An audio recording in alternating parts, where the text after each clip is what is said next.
There is an island in the middle of the Indian Ocean. The most people have never heard of. It has no indigenous population. It has no tourism. It has no civilian flight. You cannot book a trip there. You cannot even find it easily on a standard map. The people who were living there were forcibly removed by the British government in the 1960s so that the United States military could build a base so secret, so remote and so strategically critical that it has supported every major American military operation from Vietnam to Iraq to Afghanistan. It stored nuclear capable B-2 Spirit stealth bombers. It holds enough fuel and weapons to sustain combat operations across 3 continents. Simultaneously, it sits at the center of the Indian Ocean, equidistant from Middle East, South Asia and East Africa. American officials have called it an all but indispensable platform for global security operations. And on Friday morning, Iran fired 2 ballistic missiles at it. On Friday morning, local time, Iran launched 2 intermediate range ballistic missiles at Diego Garcia, a joint US-UK military base in the Indian Ocean. A US official told that neither of them struck the base. Neither missile hit. One malfunctioned in flight. One was down by a US warship. The base is intact and operational, but that is not the story. The story is that Iran fired the missile at all because Diego Garcia is 4,000 kilometers from Iran, and until Friday morning, Iran had a self-imposed limit on its ballistic missiles of 2,000 kilometers. Iran just fired nearly double that range, and if Iran can reach Iran just fired nearly double that range, and if Iran can reach Diego Garcia, it can reach something else that nobody in Washington or London is talking about loudly enough. It can reach Europe.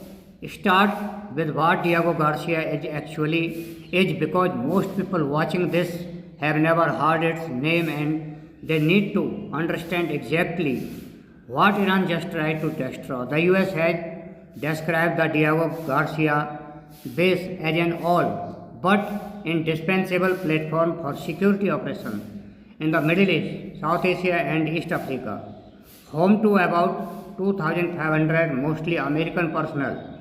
In 2008, the US acknowledged that it also had been used for clandestine rendition flight of terror suspects. The US deployed several nuclear-capable B-2 split bombers to Diego Garcia last year amid an intense airstrike campaign targeting Yemen's Houthi rebels. 2,500 American personnel, nuclear-capable B-2 bombers, clandestine operation spanning 5 decades. This is not a support base. This is the crown jewel of American power projection in the Eastern Hemisphere. Diego Garcia is a part of the archipelago, a chain of more than 60 islands in the middle of the Indian Ocean, off the tip of India. The islands have been under British control since 1814 when they were ceded by France. In the 1960s and 1970s, Britain evicted as many as 2,000 people from Diego Garcia so the US military could build the base there. 2,000 people removed from their homes, their island erased from the civilian map. Their island removed from the civilian map, their culture and community destroyed, so that the United States could have a base so remote that no adversary could reach it. Until Friday, Iran launched ballistic missile at the joint US-UK military base in Diego Garcia on Friday, demonstrating weapons capability that goes beyond what Iran was known for. These are Bloomberg's exact words. Iran just showed the world a weapons capability the US intelligence community didn't fully account for.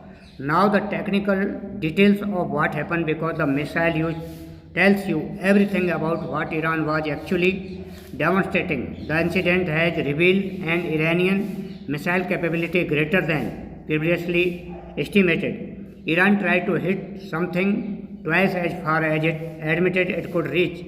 Iran targeted the island with a 2-stage intercontinental ballistic missile, Israel's military said. Jeffrey Lewis, distinguished scholar of global security at Midbury College, told CNN that Iran was developing an intercontinental ballistic missile that was reoriented to space launch. Thank you.